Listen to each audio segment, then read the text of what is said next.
We heard that the war is being prepared. We all hoped it would not happen because we knew it would affect all of us.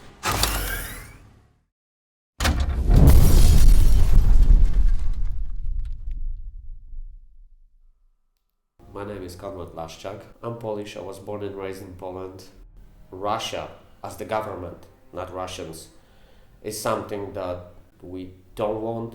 Having Ukraine being attacked, having our history being under Russians' dictator, we could already feel and understand the pain they're going through. We concentrate as different countries and their governments to help with money and weapons, but sometimes we forget that smallest things like a toothbrush, a can of meat, dry clothes, a blanket is necessary for the ones that stay in Ukraine to go day by day and be able to still stay there and defend their country. Your involvement is much more appreciated than ours because we're obliged to. You're not. We're then next to the border. We should open the borders, accept the refugees and help them. That's expected of a neighbor. And I'm talking about, again, ethics. You guys are sitting way, way behind that ocean and you're still helping. And we appreciate this. We meaning Ukrainians. That's something that you should be proud of. There are pictures, there are movies that you can see how people react when they receive help. But I think fuel for every person to continue with help are the faces, sometimes words, sometimes tears. So basically the memories that stay with you are the ones that are helping you to continue with help. My message to the world would be start as small as possible, but do something. Do something. Do something.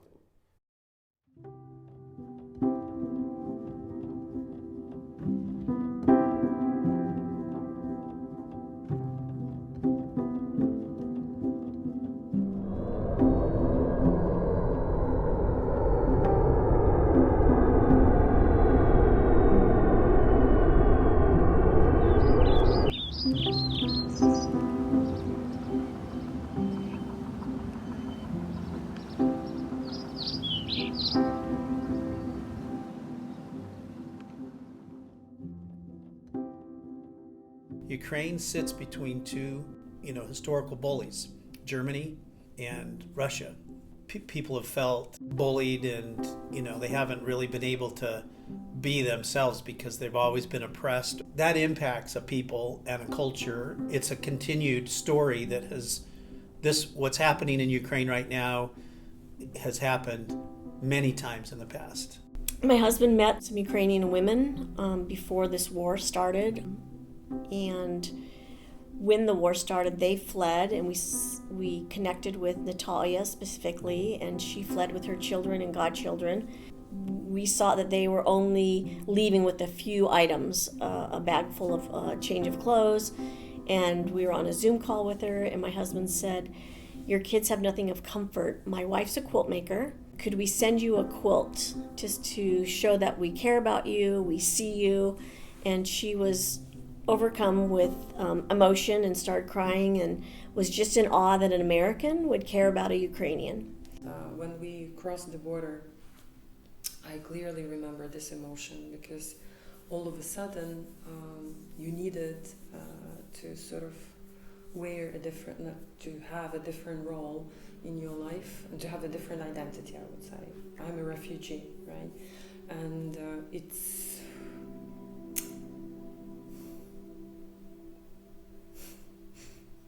different. Yeah, it's just like transforming your identity.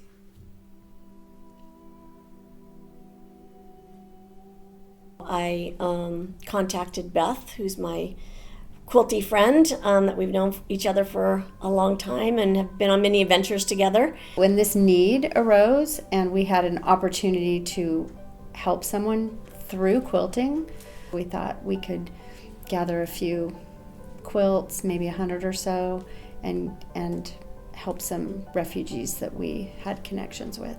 On March 16th of 2022, we put it out there on our social media. On March 17th, we had quilts on my front porch, and every single day since, we've received donations of quilts. I think what this experience has taught Ukrainians is the world has cared about Ukraine and showed up to help them support, their cause. And I'm not sure they knew that 2 years ago. They probably didn't feel like anyone in the world cared much about Ukraine.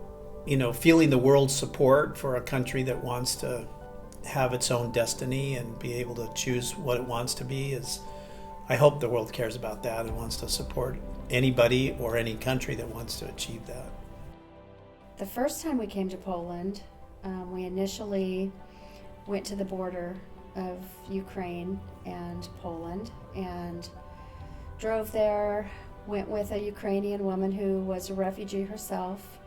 She translated for us, she drove us in her car, and we literally just had bags of quilts, went to the train station, and just saw the shock, the kind of the blank stares, the trauma that mostly women and children had as they were literally getting off the train or standing in a line with their kids, waiting for some services and help. There were a lot of tents and services there, and we just kind of shyly at first approached, with Masha, who was translating for us, and just started handing out quilts to kids. And then when the kids got excited about it, then it kind of became just a joyful moment. Our vision expanded to developing and setting up sewing centers. And so we bought 30 sewing machines and taught some sewing skills to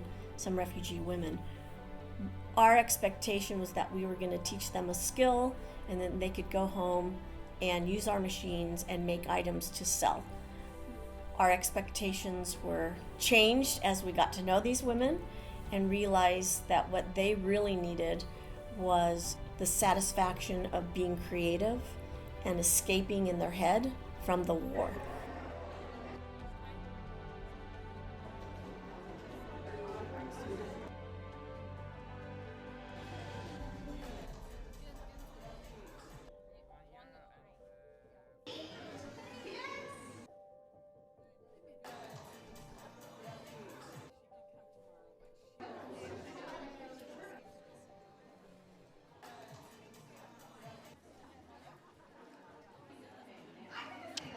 We're super grateful for the response from quilters. It's been overwhelming, and what's surprised us is how grateful the quilters have been to participate. We put out on our Facebook, adopt a sewing machine, and for about $300 we can buy these sewing machines and rotary cutters and scissors and the basic supplies, and in a matter of days we received enough money to buy our first 15 machines.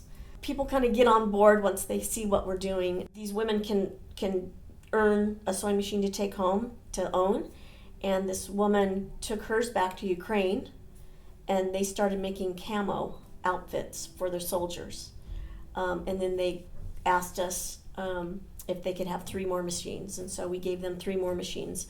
And then we have these women who are sewing, literally, I think it's grass.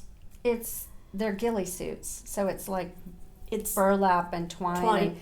And they look like a bush. And when they're laying, they're so really... they're making these camo outfits, but they were sending them to the soldiers to wear so they can look like a bush and then fight. And so now those machines that people paid for are now being used to save lives with people in the war. So that was unexpected and amazing. The QR code has helped quilters see where their quilts are going. It's helped them connect with Ukrainians. That's been powerful because connecting humans, that are so far away in such different circumstances has really helped what we've become.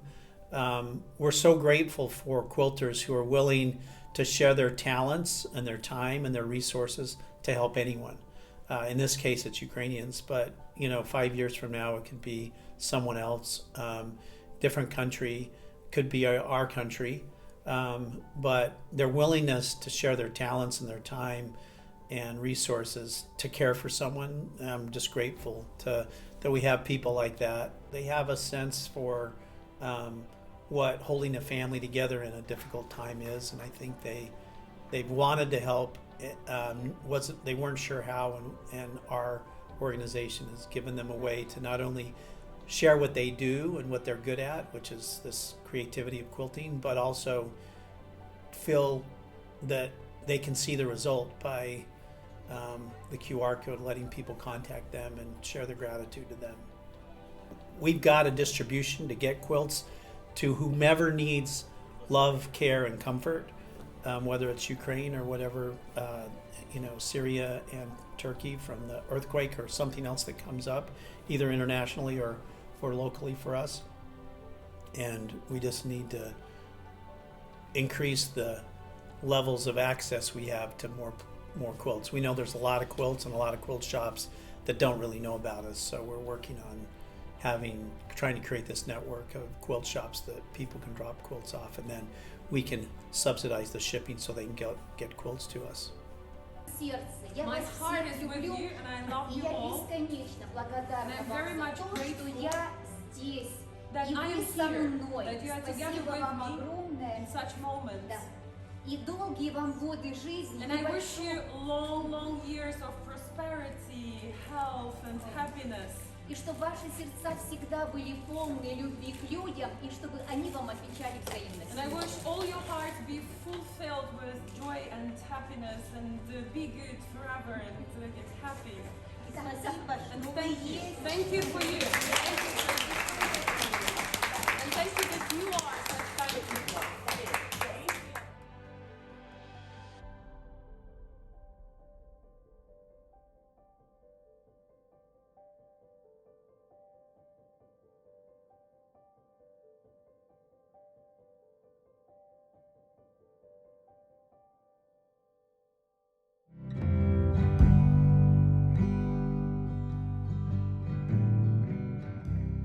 When the war broke out and you saw it on the news and you just felt like you needed to do something, and this is an avenue. I'm a quilter, I enjoy quilting, and through that hobby I'm able to make these quilts and hopefully show them a little love through giving them the quilts. Like a day is what separates the possibility of us being in this situation, that any of us could be this person who is dealing with this refugee situation right now. Just hearing about people being displaced and being separated from their families, and I just love the idea of sending over these quilts. It's like a little hug. It's like sending over a little love. It's not a question of giving money. Anybody can give money. We can all do it. But it's finding a way to help them morally and to help them to be able to lift their spirits up. My sister-in-law, Nicole Bolt, told me about it, and it seemed like a very worthwhile project. Sometimes I get tired of just throwing money at different charities and never feeling as if I have any part in what happens, but I much prefer to be personally involved because it gives me the same feeling that I can make a difference in the world. You meet people and you learn their stories, and you think you know their stories. You don't know their stories.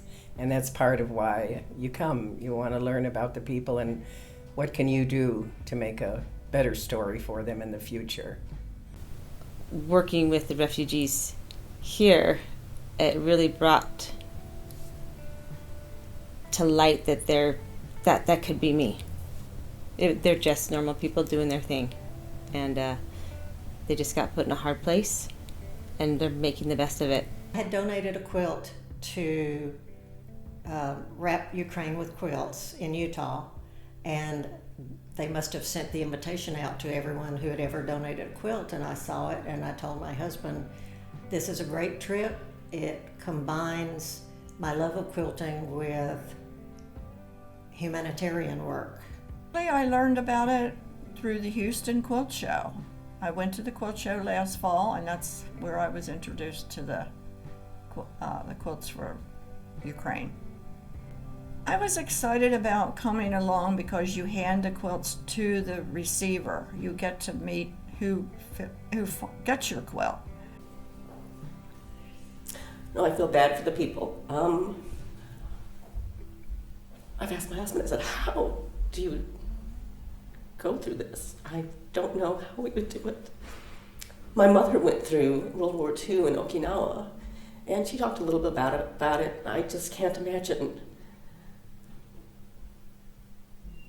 going through what she did or what these people are going through. What can I do as a person that feels so lucky and has many opportunities to help them to make their life hopefully at least happy for the day and have wonderful memories for their future?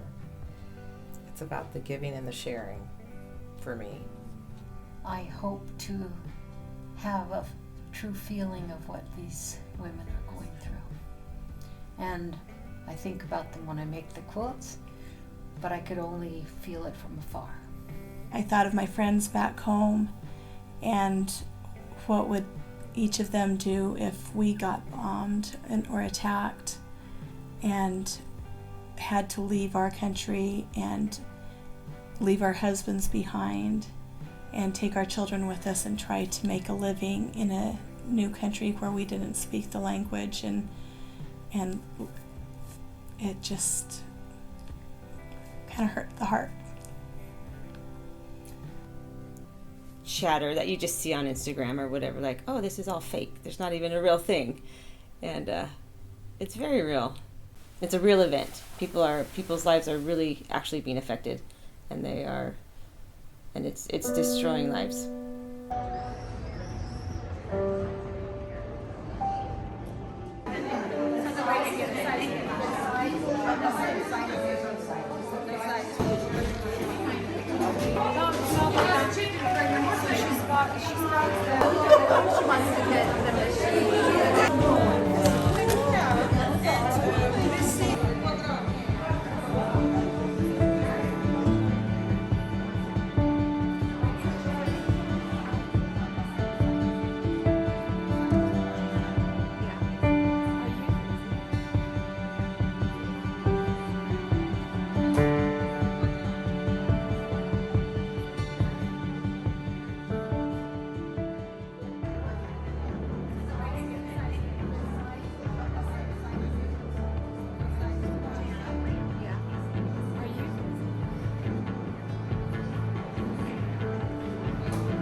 They're so traumatized by the war and their beautiful country being destroyed, and so by us coming and showing them a little bit of love, I think that I'm hoping it made a difference. It sure made a difference in my life. We support you and know that there is a long road of healing ahead and there's much that's required, but I, as one single person, will do what I can do, and I know many others who are willing to do the same. You know, coming to do some service and interacting with people, and I come to do that, but I know I'm going to leave with more. So I'm going to leave with that good feeling of that was better for me. There's hope. Most people are behind them. We hate the dictatorship that Putin does, and it will be resolved. And then you look back on things you know about World War II and the Polish ghetto and what these people went through. And so now there we are in the center of town walking around, and they lived it. They lived it. And so that's kind of, it hits you in the heart. After working with the people that I've met, the very few that I've been able to meet, I would just say hang in there. Hang in there. Continue on. Move forward every day. Just do what you need to do to survive. And it will get better. It will get better. A lot of the world is helping them, and I hope that they continue to help them until this is over, and I hope it's over soon. That the American people care. The world cares. We think about you a lot. I think, speaking for myself, I think about you guys a lot and the situation. And I hope it ends soon. Sometimes it's better to do your very, very best to walk the talk, to try. Nobody's perfect at it, but people can teach us what they need because maybe we haven't thought that's what they need. I didn't know you just needed the hug versus something else, or the touch versus how that kindness is shown in so many different ways. There's so many ways to show it that sometimes a person can teach you that more than you'll ever know. A lot of people care about what's going on, and we really feel bad about what is happening. Yeah, I hope they have. Hope they have hope. I would want them to hope that they can acquire some skills, use the opportunity now to make themselves feel independent and empowered. But I think the importance of that I've learned from this is it's not just in the U.S. that there's service, and so that where people want to serve each other. I loved how the Polish people, they've dug in and they're helping. And Harry, who has gone out and has his restaurant where he's supporting the Ukrainians, and they're taking quilts into the Ukraine so that, and risking their lives to do that. I think that mankind wants to help each other. Our goal, our deep down, most people want to help other people. And to me, I've just seen that it's across the board. It's not just in my little neck of the woods where I see it happen all the time. It's like I know it goes on all over, but you don't really think about it. And seeing all of Poland digging in and just saying we can't, it's happened to us before. We know what it feels like, and we've got to be there to help the Ukrainians. And I think that if you know that somebody's thinking about you and is caring about you, it's easy to have hope when you know that there's others on your side. It's when all help stops and there's no service going on, or you feel like you've been forgotten. It would be easy to just give up and not just lose hope.